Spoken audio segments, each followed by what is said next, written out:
Oi, gente! Bem-vindos à primeira coluna conjunta da Heloísa e da Fernanda e a última coluna do ano. Vocês estão preparados? Vem com a gente! Oi, eu sou Fernanda Delgado, da FGV Energia. E eu sou Heloísa Borges, da empresa de pesquisa energética. Essa é a nossa última coluna do ano e a gente resolveu fazer uma coluna de Natal. E a gente vai falar sobre o que, Elô? Um balanço de 2020, não podia ser diferente, né? A gente começou 2019 com expectativas muito positivas. 2019 foi um ano muito bom para a indústria do petróleo no Brasil. E a gente começou o ano de 2020 achando que esse ia ser o ano que ainda ia superar aquelas expectativas. Mas antes mesmo da Covid, o ano já deu o que falar. E aí logo no início do ano, um arrefecimento da demanda na China já no início da Covid, lá na China já teve uma ruptura geopolítica aí entre a Arábia Saudita e Rússia, um excesso de produção saudita, uma dissidência, né, da OPEP+, que inunda o mercado de petróleo, joga os preços para baixo. A gente vê o Brent aí a $20 o barril, e a Covid, que tem uma destruição grande de demanda e que atinge a gente aqui no Brasil, com preços muito baixos, excesso de produção no mercado e o início do isolamento social. E aí as medidas adotadas para o isolamento social levaram uma queda brutal de demanda, que exigiram que as empresas de petróleo no Brasil e no mundo se adaptassem de forma muito rápida. E aí o primeiro movimento que foi feito, e a gente vê isso acontecendo ali no segundo trimestre de 2020, é quase que um movimento de sobrevivência. Resiliência virou a palavra da moda e a gente vê as empresas buscando fluxo de caixa, hibernando operações, reduzindo custos operacionais, tentando reequilibrar ali no meio de tudo aquilo que estava acontecendo, que ainda não se tinha clareza do total impacto da crise, e as empresas tinham que rever operações, rever decisões de investimento, reduzir custos para primeiro sobreviver à crise. E além disso, né, a gente teve vários movimentos do governo tentando auxiliar essas empresas no que podia ser feito no âmbito regulatório. A gente teve algumas medidas de redução de royalties, de postergação de pagamentos, no que o governo podia auxiliar, principalmente as pequenas empresas, né? As majors têm as suas próprias formas de se organizar, no que eles podiam para evitar uma queda grande, uma quebradeira de empresas, como a gente viu que aconteceu nos Estados Unidos, por exemplo, com custos de produção mais altos, como no caso do shale gas que a gente viu, né, Elô? Isso foi um ponto muito positivo aqui para o Brasil. A gente não viu esse movimento. No Brasil, realmente, as medidas foram tomadas, acho que de forma bastante tempestiva.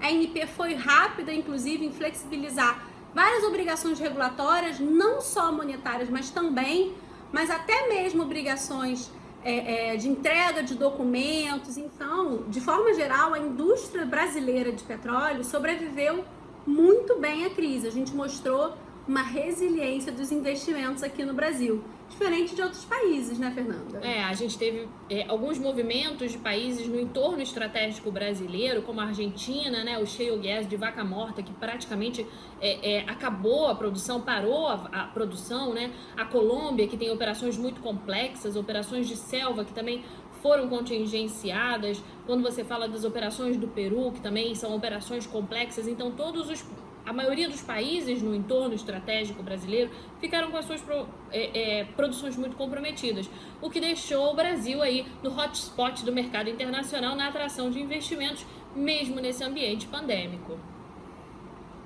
E aí, depois de passar da crise, a gente chegou no meio do ano já com sinais de recuperação de preços, de se a gente não tinha uma visão totalmente clara dos impactos da crise, a gente já tinha mais clareza em termos de como rever os investimentos, para que rumos que as estratégias das empresas iam se direcionar.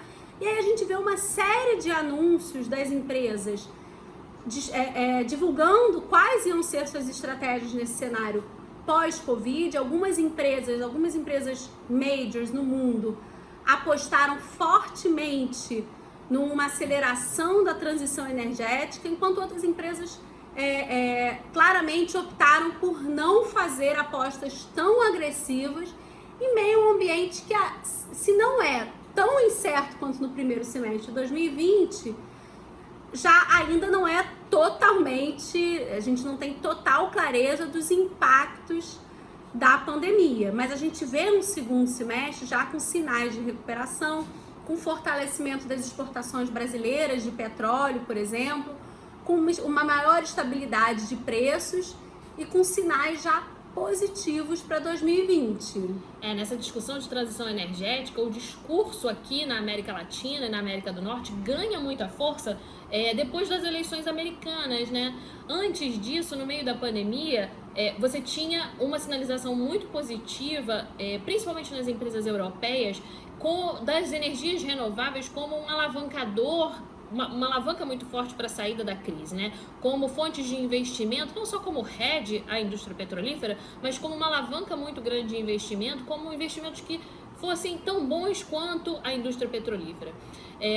Com a pandemia, né, com a crise, você vê essa discussão vindo aqui para a América Latina, com várias empresas também fazendo esse movimento, também esses investimentos, e a eleição americana, né, o início das discussões, aí o apontamento do Biden, né, como candidato, e os 2 trilhões de dólares que ele trouxe, né, para a mesa de discussão aí, análogo ao Trump, análogo não, em contrário a toda a política energética do Trump, shifta essa discussão, trazendo esse eixo de mudanças climáticas e transição energética aqui para a América e dando uma possibilidade de um diálogo um pouco mais colaborativo nesse sentido aqui para a América do Norte e para a América Latina.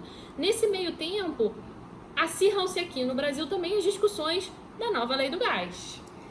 Que tem tudo a ver com a estratégia de transição energética que o Brasil escolheu e que está consolidada no Plano Nacional de Energia. Quando a gente olha a nossa estratégia, fica muito claro, acho que quando a gente observa a estratégia de transição energética, né, Fernanda, fica muito claro que não há um rumo só, são várias estratégias possíveis, com ritmos diferentes, a depender das escolhas e das realidades tecnológicas de cada país. Aqui no Brasil, o nosso segundo semestre ficou muito marcado da indústria do gás pelo debate em torno da aprovação da nova lei do gás, que é absolutamente essencial para o cenário de petróleo e gás que a gente vê, mas também fica muito clara a importância da gente começar a entender o potencial de cooperação da nossa indústria de óleo e gás com a nossa indústria de energias renováveis, que já é uma indústria extremamente forte no Brasil, muito resiliente, que se aproveita muito bem das sinergias positivas que a nossa indústria de biocombustíveis tem com o agronegócio brasileiro, que foram uma grande fortaleza do Brasil agora nessa crise de 2020. As indústrias renováveis, né, as energias renováveis, elas alcançam a sua maturidade e ganham uma notoriedade agora nessa pandemia. Mas nem tudo são flores, né? Afinal, estamos num ambiente recessivo, num ambiente pandêmico e ainda num final de ano, que é sempre muito, muito confuso, né, Elô? As empresas tiveram movimentos muito recessivos, diminuição de CAPEX, diminuição de OPEX, demissões, hibernação de plataformas, como a Elô disse, e o que trouxe alguma tônica de esperança, né, foi uma recuperação pequena, ainda que pequena, né, do consumo de derivados agora no final do segundo semestre. Tiveram as previsões da EPE da retomada do consumo de gasolina, de diesel e de QAV. QAV foi o combustível mais sofrido aí nessa redução, e agora os sinais um pouco mais positivos, né? Hoje o Brent bateu $50,69, foi o maior preço desde o início da pandemia. Os sinais muito positivos relacionados à expectativa de vacina, não só de vacina, mas principalmente da vacinação, né? Que é o mais importante que a vacina é a vacinação, quando essa vacina vai ter um espraiamento mundial. Essa esperança é muito bacana para 2021, né, Elô? E eu acho que um sinal disso fica muito claro que essa retomada, ela vai se dar ao longo do tempo. Como a Fernanda falou, a gente publicou previsões de curto prazo e acho que até o final de 2022 a gente projeta que a demanda do Brasil já vai ter retornado aos patamares de 2019, mas a gente teve um sinal muito positivo agora no final do ano, que foi o sucesso, acho que a gente pode chamar de sucesso, do segundo ciclo da oferta permanente. A oferta permanente é um tipo de licitação particular do Brasil, um modelo muito bem sucedido que foi desenvolvido pela Agência Nacional do Petróleo, mas que a partir de uma diretriz do Conselho Nacional de Política Energética. E nesse segundo ciclo a gente teve uma sinalização de que ainda tem espaço para investimento no Brasil. A gente teve alguns investimentos importantes.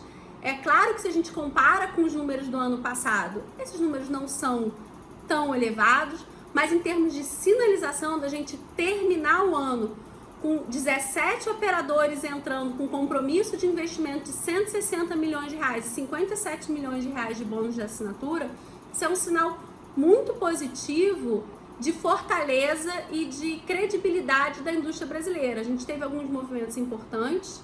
A Shell, ainda assim, comprou um bloco, adquiriu um bloco marítimo na Bacia de Campos.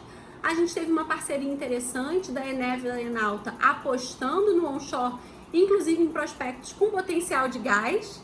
Então a gente falou que o segundo semestre foi o segundo semestre que o grande debate foi a aprovação da nova lei do gás. É importante a gente ver que a gente tem empresas que apostam na produção primordialmente de gás no Brasil. Então eu acho que a gente consegue fechar 2020 com sinais de recuperação, sinais importantes para a nossa indústria. Nem tudo são flores novamente, né? Mas dentro desse ambiente é o que a gente consegue, e eu acho que, como a Heloísa falou, os sinais parecem apontar para uma recuperação, ainda que lenta, mas uma recuperação positiva.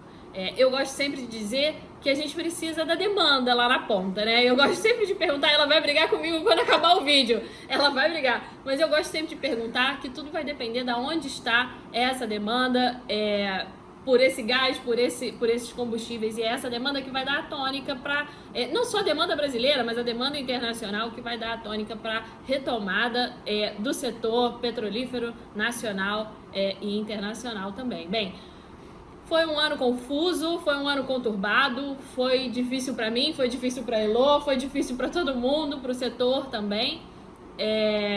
Não foi fácil.